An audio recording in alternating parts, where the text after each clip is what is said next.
Alright, guys. Welcome. Fake woke frontlines. Here we go again. Doing my normal thing where I look at mainstream media and I do my own commentary and I look for alternative news sources. But you gotta remember, YouTube, this is for entertainment purposes only. So lighten up. Anyways, my normal stuff. Clickety click. I go to CNN. Oh wait, actually, it was a little more than that. I went through Explore, News,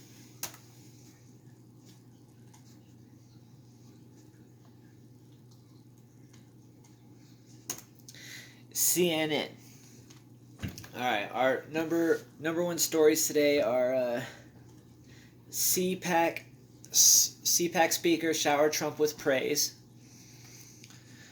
Biden orders airstrikes on Iranian-backed militias in Syria. And then I chose another source that I'm going to show you guys in a bit. So let's start with the first one, guys.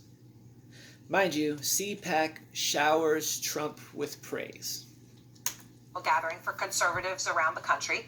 The group's still embracing the former president despite his impeachment twice and helping to incite, of course, the deadly Capitol insurrection, the attack on American democracy. Speaker after speaker.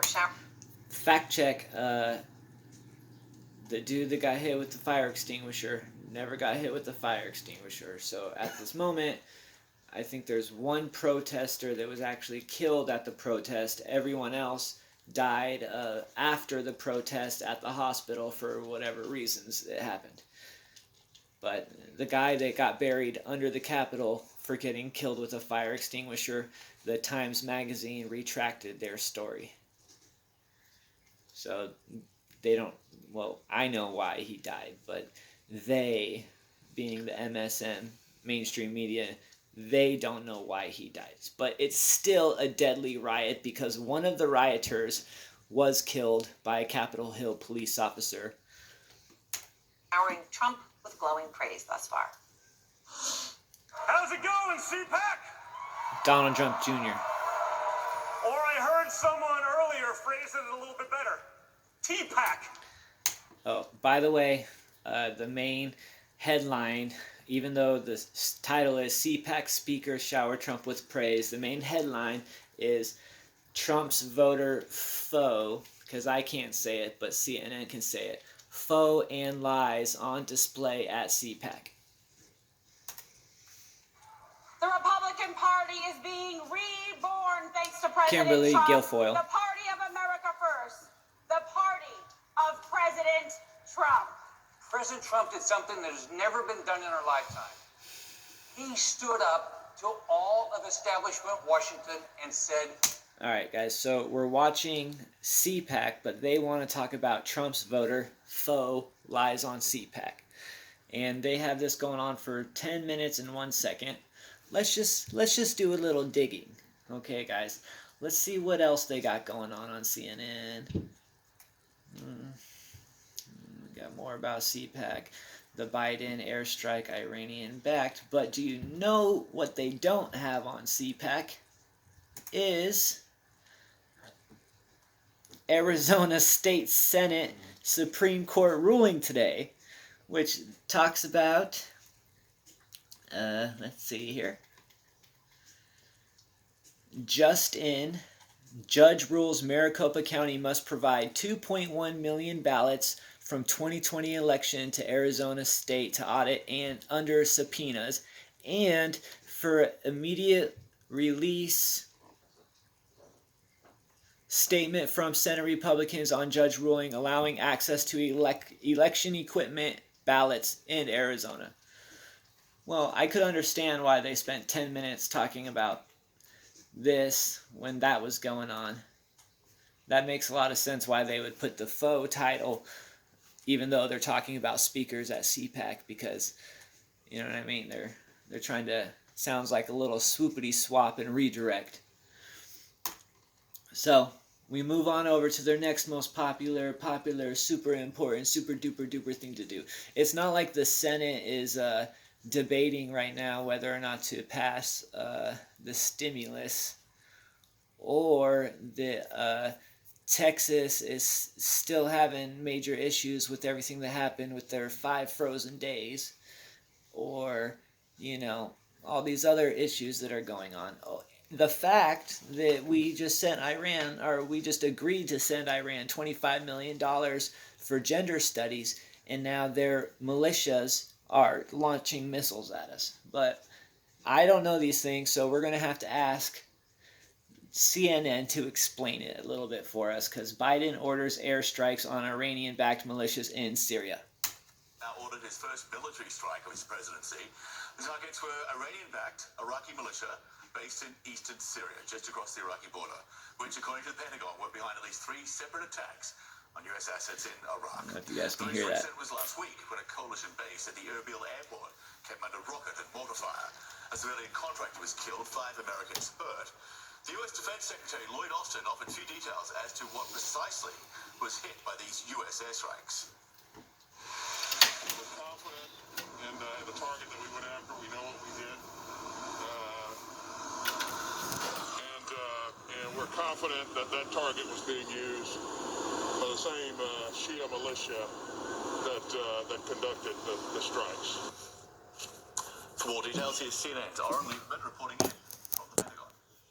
The airstrike against the site in eastern...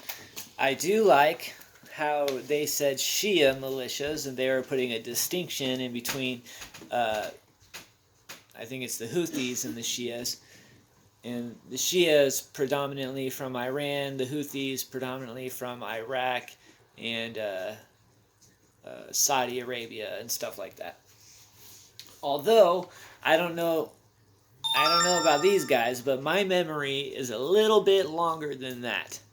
So, I'm pretty sure, right here, we go to my Facebook,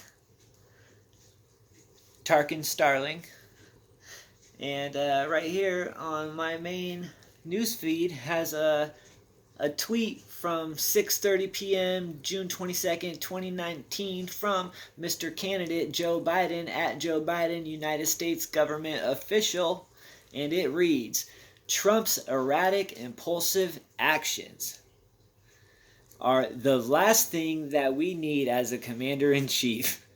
No president should order a military strike without fully understanding the consequences. We don't need another war in the Middle East, but Trump's actions towards Iran only make that more likely.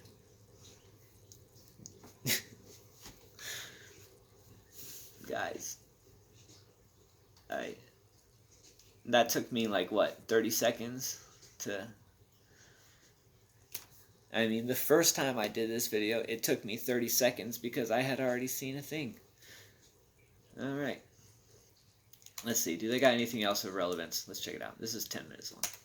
In Syria, along the Iraq-Syria border. Nope, don't care. As well, since the defeat of ISIS, have been held Which responsible. Trump defeated. Have you heard of Iraq at Olympia Orthopedic Associates? Nothing of relevance, guys. So, let's go to... Oh, no, I already did that one. Alright, guys. Let's go to the next thing. Oh, yeah, they were talking about cpac and everybody praising Donald Trump at cpac, so it's not even worth our time. We shouldn't even watch cpac. So I was like, we should type in cpac, and we should go to an alternative news source. Well, this really isn't an alternative news source, actually. Let's see who this is from. Oh, wait, I take that back. This is Project Veritas. Oh, this is an alternative news source. These guys are true journalists. And let's see what they're doing here. Hello, everyone. Hello, everyone. Thanks, cpac, so much for having us. Project Veritas, cpac edition, uncanceled.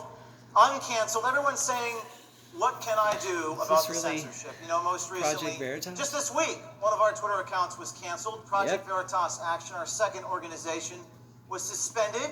Twitter said that we were evading permanent suspension. I'm not sure what they mean by that. We've had this account for years.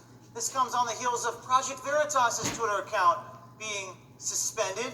The reason given to us was because we violated people's privacy. When we're doing reporting, investigative reporting, we confronted this guy outside of his house, the Facebook vice president. We caught him on a hidden camera talking about censorship. This is what reporters do. I'm glad that I clicked this, guys, because these guys. These are the guys that are like, these are guys that are legit. And everybody should go back and like, subscribe to Project Veritas and make sure you're watching all of their videos.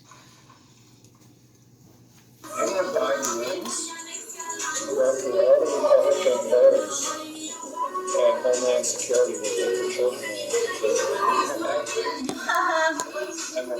Did you hear what they just said?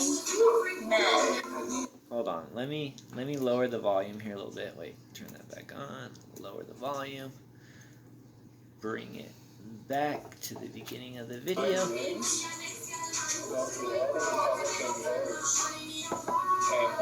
Alright, hold on. Let me do just a little wee bit more, guys. A little wee bit more, okay?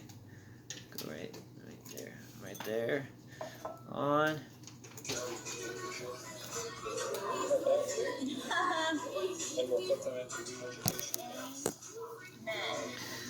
Guys, I'm going to run it one more time. Turn up the volume. Hope that you guys can understand what they're saying.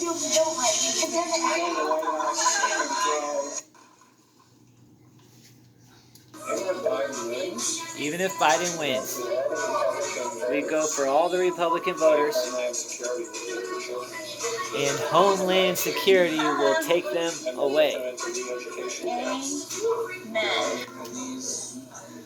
That's a producer from PBS, and Project Veritas caught that dude on an independent interview talking about, you know, these geopolitical programs that all these major media news sources are involved in.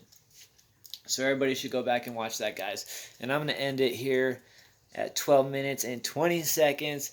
Everybody please like, subscribe, and share this video. And I'll see you next time.